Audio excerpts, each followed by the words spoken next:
Bonjour et bienvenue sur Les Envoltes, votre moment de lecture. Je n'ai jamais été fan des étiquettes, ces choses qui grattent et dont on essaye de se débarrasser. Et pourtant, je vais vous parler de l'une d'entre elles, plutôt bienvenue, un peu étrange, beaucoup tango. Dans une autre nouvelle issue de mon recueil Tangomania, l'étiquette du professeur.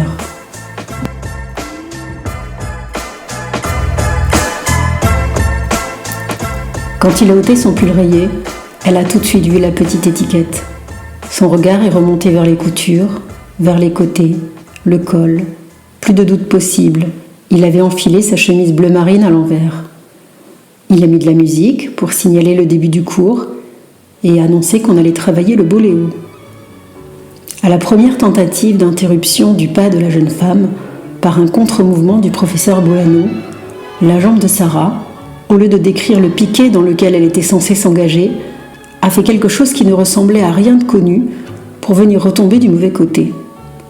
Complètement déséquilibré, son torse, qui ne devait s'écarter sous aucun prétexte de la posture verticale, a basculé et elle a plongé vers le sol, se rattrapant in extremis à la petite étiquette blanche. Et crac. Son regard inquiet a balayé l'espace entre la fente du tissu et les yeux du professeur, lequel était totalement absorbé par la musique et le prochain pas de danse. Elle a inspiré, s'est grandie pour donner le meilleur abrazo dont elle était capable, tout en trouvant une certaine délicatesse dans cette mise à disposition des étiquettes aux instabilités des élèves. Avec, entre l'index et le majeur, le bout de tissu annonçant que la chemise bleu marine était de taille L, 100% coton, et qu'elle avait été fabriquée aux Philippines, le boléo suivant fut plutôt réussi, et le troisième impressionna vivement le professeur. Sarah, dont l'esprit aimait dériver sur les franges du surnaturel, n'était pas loin de penser que l'étiquette qu'elle tenait entre les doigts était la cause de ses progrès soudains et inespérés. Le professeur l'a félicitée, et quand elle est rentrée, elle a soigneusement cousu l'étiquette dans la robe noire qu'elle portait habituellement pour les cours de tango. Dans les semaines qui ont suivi, ses progrès ont été si rapides, le niveau atteint tellement remarquable, que les cours étaient devenus superflus.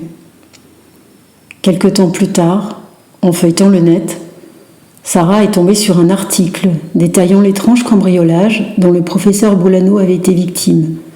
Une personne cagoulée était entrée par effraction dans son appartement, l'avait ligoté à sa chaise, longue, le Corbusier, heureusement que c'est confortable, pensa Sarah, et découpé devant ce dernier toutes les étiquettes de ses vêtements, pas de façon toujours très soigneuse. Une jeune élève avait trouvé le professeur au petit matin. « Mais détachez-moi !» Il s'était mis à hurler, à les lèvres rougissantes et pétrifiées. Sarah s'est sentie vaguement coupable en repensant à une soirée passablement éméchée où il lui semblait avoir parlé un peu fort de l'étiquette miraculeuse.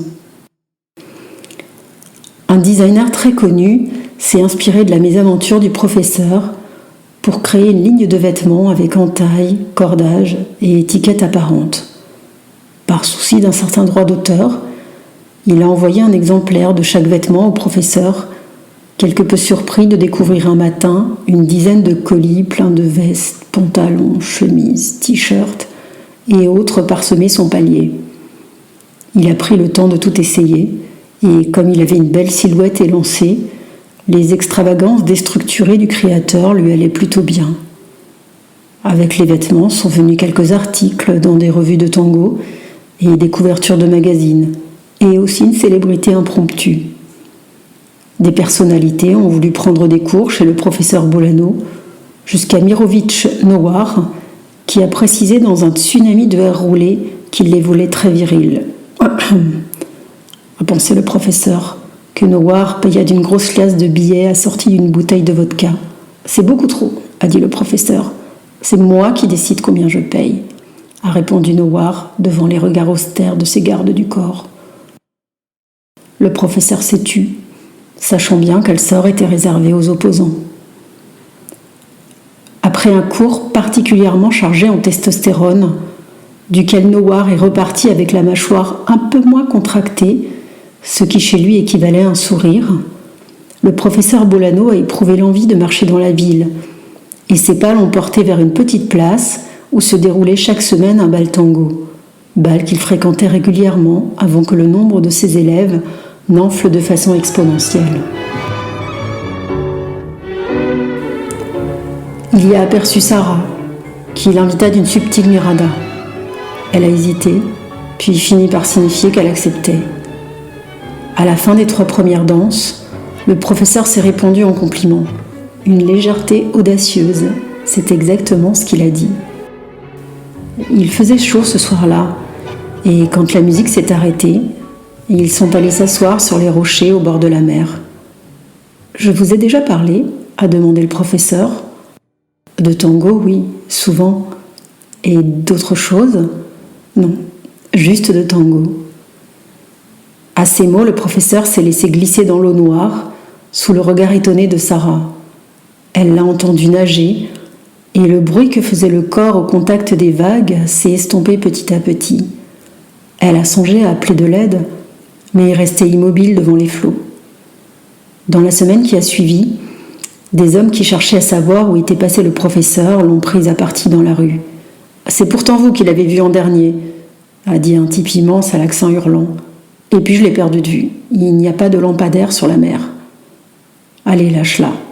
Elle ne sait rien », a dit un autre homme vaguement plus amène. Indignée mais lucide, elle s'est dégagée de l'emprise du géant et est rentrée chez elle, sans faire d'autres commentaires qu'un « connard » lancé au goéland. 1 an plus tard, elle a reçu une carte postale d'Amérique du Sud qui s'est retrouvée immédiatement épinglée sur le frigo.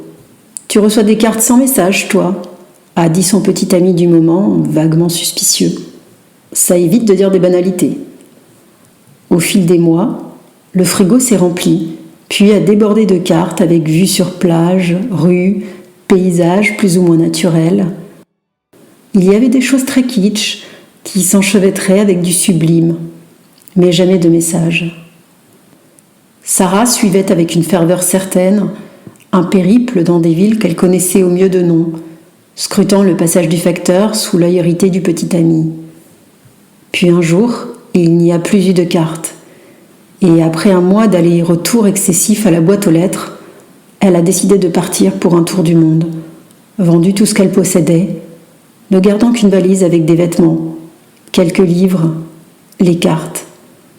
Le petit ami était redevenu un étranger, et elle s'est rendue à l'aéroport avec un sentiment de folle liberté. La seule chose qu'elle savait, quand elle a embarqué pour Valparaiso, c'est qu'elle allait prendre tous les ascenseurs de la ville, et que de là-haut, elle commencerait à y voir beaucoup plus clair. J'espère que vous avez aimé la lecture de l'étiquette du professeur, issue de mon recueil Tangomania. Si vous voulez découvrir l'ensemble des nouvelles, vous trouverez le lien vers le livre dans les commentaires. La musique d'introduction a été composée par La Grande Table et le tango est Bahia Blanca de Carlos Di Sarli. C'est un des premiers tangos sur lesquels j'ai dansé et qui réveille toujours en moi des émotions très intenses. Je vous dis à très bientôt pour d'autres découvertes.